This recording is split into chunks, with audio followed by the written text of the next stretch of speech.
Welcome back. Welcome back. You man Diamond K in here, of course. The Diamond K Show on fire-tv.com. Thank you for joining me. Thank you for tuning in.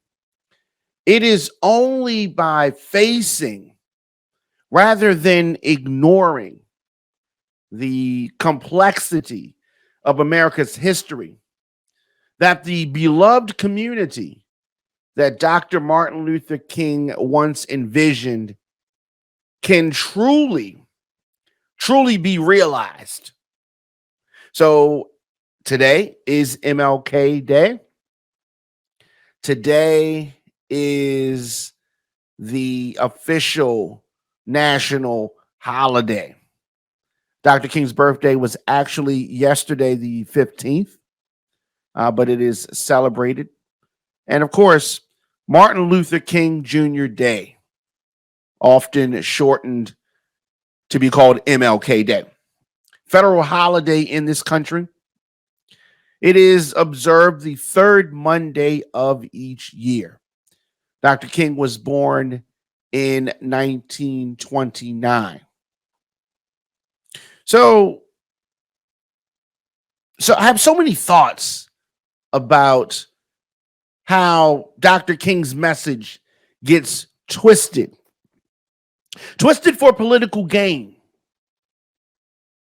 GOP, Republicans, conservatives in this country intentionally misuse the words of Dr. King. And what happens? What does this do? It actually enables more racial division, not less.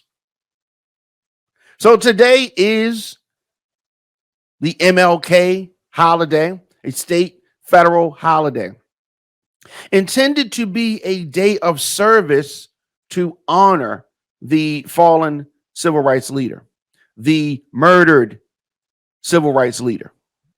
Oh, today you heard plenty of politicians and others pay tribute, air quotes, to Dr. King.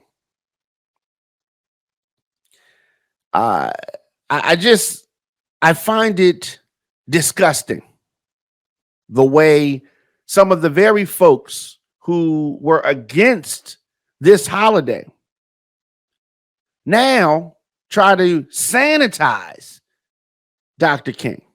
They try to sanitize Martin Luther King Jr. and twist it to be something that they can use. So there's a lot. There's a lot. It's very ironic that January we had the January 6th attacks in 2021, attacks on the Capitol by the right-wing extremist. And I'm going to take you back for a minute, because these misuses of Dr. King are not by accident. In the late 70s and the early 1980s, this sanitized, whitewashed version of Dr. King was actually part of the political strategy that they used to try to sway white moderates to support Ronald Reagan's reelection. Ronald Reagan was initially against the MLK holiday. He didn't want to do that, but he realized it could be a tool that was used for his reelection. So making Dr. King's birthday a national holiday was something that Republicans tried to use to their advantage. Even after Ronald Reagan finally signed the King holiday into law in 1983, he would write letters to assure his angry conservative allies that only a sanitized, a selective version of Dr. Martin Luther King would be commemorated. That version was not only different or just taking a small piece of Dr. King, They did not want the racial politics that helped shape the civil rights movement. No, no, no. They didn't want that. They did not want the vision of systemic change that Dr. King envisioned. They didn't want that. They left out his views that the views that Dr. King had against the Vietnam War, and he was against the Vietnam War. Yeah, they didn't want any of that. Instead, the Republicans, the GOP, chose this sanitized version, this whitewashed version that only focused on the colorblind society at the expense of deep systemic change, the I Have a Dream speech that King believed was needed to achieve a society where character was more important than race. So they hyper focused on I Have a Dream speech in order to actually weaponize Dr. King's memory. And weaponizing his memory has become a very, very powerful political tool. Oh, yeah, this is true. So increasingly through the 1980s, the right-wing GOP conservative social movements, from the gun rights folks to the family values coalitions and the white supremacists, they used the memory of MLK, used the memory of this civil rights icon, used the memory of this great orator, this black man, to claim that they, the gun rights, the family value coalitions, the nativists, the white supremacists, they tried to claim that they were actually the new minorities and they were fighting for their own rights. So they tried to weaponize MLK. These groups, the white Christians, they claimed that they were the real victims of multicultural democracy, that they were the new blacks. They were the victims. This false, lying version of social reality eventually evolved into the great replacement theory. This far-right lie, this far-right conspiracy that Tucker Carlson on Fox and others have used. And this lie is that white people are culturally being replaced demographically by non-white people, and that white existence is under threat. And they try to use the words and the memory of Dr. King to support this lie. These distortions, these lies, they try to act like, some of them call themselves the new Rosa Parks, the anti-abortion activists, declaring themselves the freedom riders, anti-gay groups claiming themselves protectors of King's Christian vision. I have news for the Republicans, the GOP. You would consider Dr. King to be woke, right? Woke. These distortions of the past are not just rhetoric. This is how they're trying to roll. Over time, these political strategies have had powerful effects, generated what appears to be almost an alternative society reality. The problem is that for many white Americans, they're trying to act like this is the only reality, and it's not the reality. They are against the real history, and misinformation threatens democracy. So through the making of these alternative histories, right-wing strategists like Steve Bannon stir up the white right-wingers to claim that they got to take back America. They want to take back America. Now, through misrepresentation of the racial past, the alternate society, this reality has begun to harden, and it is a lie. Ultimately, these revisionist narratives have fractured the collective understanding of who we are as a country, who we are as a nation, how we got here. We must confront the ugly past, the deep roots of white supremacy that have shaped it from then until now. Now, only by facing this, only by facing it rather than ignoring it. America is very complex. It has a very, very difficult and complex history, but only by facing it can the beloved community that Dr. King once envisioned, only then can it become a reality. Of course, weekdays you can hear me right here, your man Diamond K, at the Diamond K Show on all social media, on fire-tv.com, weekdays 6 p.m. So do this, take a quick break, and we'll be back with more of the show after this.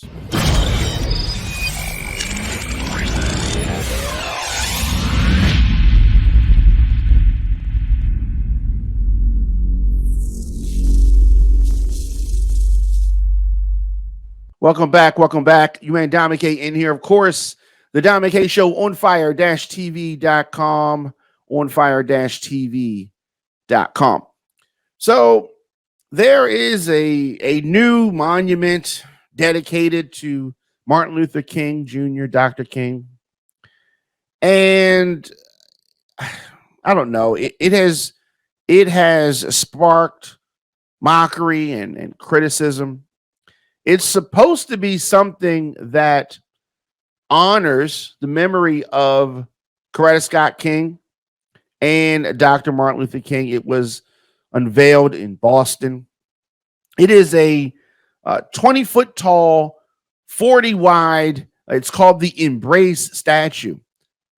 And Friday on Boston Common, it was unveiled. This is where Dr. King gave a speech on April 23rd, 1965, to a crowd of 22,000 people.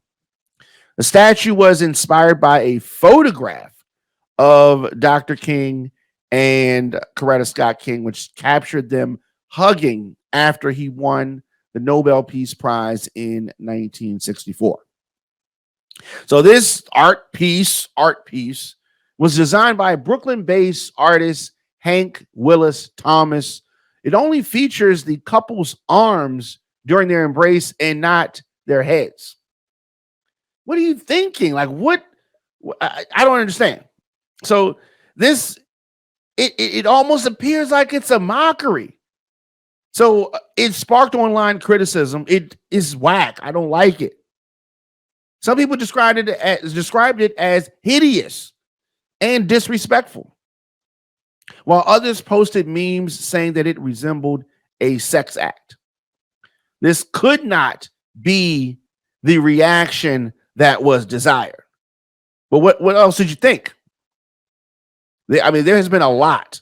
If you look at it from all angles, and it's probably two people hugging each other, but it's four hands, it's not missing heads, the atrocity that other people have clamped onto it. The statue is insulting to his family. This is Scott King, member of Martin Luther King Jr.'s family. Martin Luther King Jr. III said today that he was grateful to be able to see the statue representing his parents' love story and their partnership. While some people have negative opinions about the monument, He told Don Lemon on CNN that he liked it. This is Martin Luther King III. So a lot of folks have their thoughts about it. I don't like it. A statue that's supposed to represent a person, I think, would have to have their head attached to it. I mean, but it's called the Embrace. It's intended to inspire visitors to reflect on values of racial and economic justice that both kings represented. They claim the statue, but you've seen it. If you haven't seen it online, it is different. I don't like it. It's just very, very, it's just very awkward. It's very awkward. And something that's supposed to represent Dr. King, a black man in this country who was murdered, something like that. There can be no room for confusion, and it should be right. It should be done right. Should be done right. So do this, take a quick break. You listen to the Don McKay Show on fire-tv.com, on fire-tv.com. Take a quick break, and we'll be back with more of the show after this. You're watching on fire-tv.com, featuring news, interviews, and entertainment. Broadcasting from Radio on Fire Studios in Baltimore, Maryland, here's your host, Diamond K. Welcome back. You made Diamond K in here, of course. The Diamond K Show on fire-tv.com. Anywhere on social media, I am at the Diamond K Show. In Baltimore today, hundreds attended the first Martin Luther King Day parade since 2020. The drums, the dancers took to MLK Boulevard, and Baltimoreans could not have been happier to see the return of this parade. I've been many times over the years, and it's always wonderful to see. I'm glad that it is back. Attendees know that this tradition, and it almost didn't return this year. So I'm glad to see that it has come back, and I hope that it is back every year. This is a big tradition. The parade was uncertain after the Baltimore Office of Promotion and Arts initially announced that it was canceled.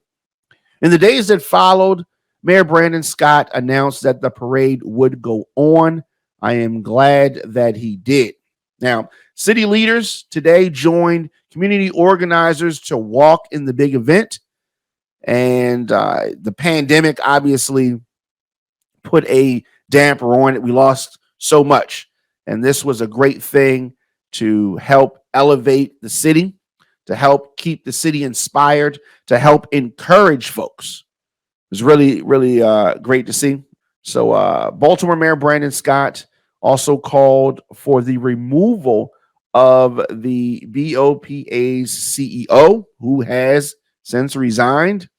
But the Baltimore Office of Promotion and Arts CEO resigned earlier this week after the mayor called for her removal.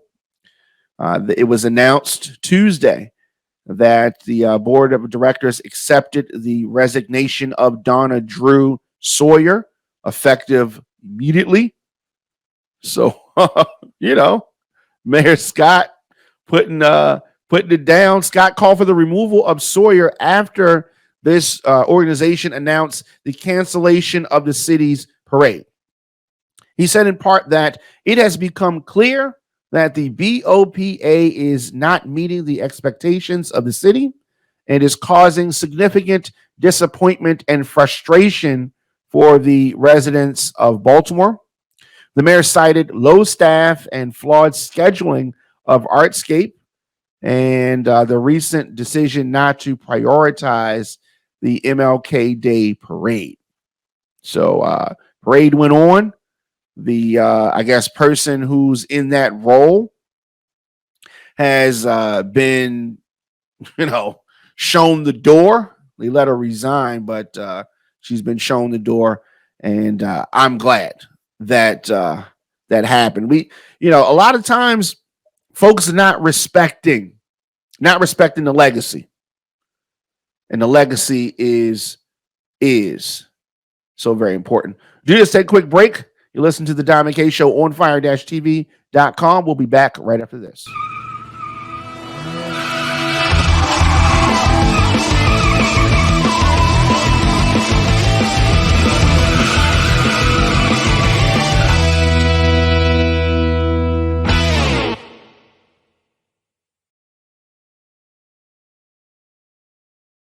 Welcome back.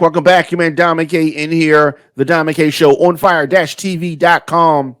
On all social media, I am at the Diamond K Show. Brooke Lierman has been sworn in as the comptroller of Maryland. She took the oath of office in Annapolis today. She's the first woman to serve as comptroller. So what is the comptroller? The comptroller is the state's tax collector.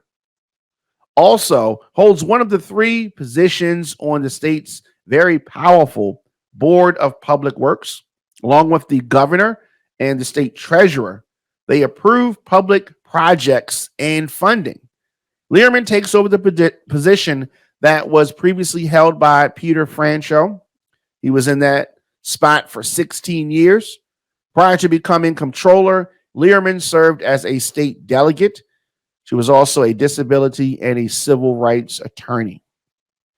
So congratulations for her. She had her swearing in today in Annapolis, and she is the 34th comptroller. She is breaking the glass.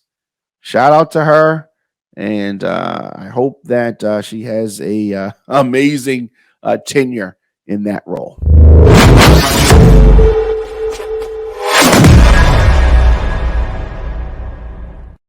Of course, I'll be back here tomorrow at the Diamond K Show on all social media. On fire-tv.com is where you go. See you guys tomorrow.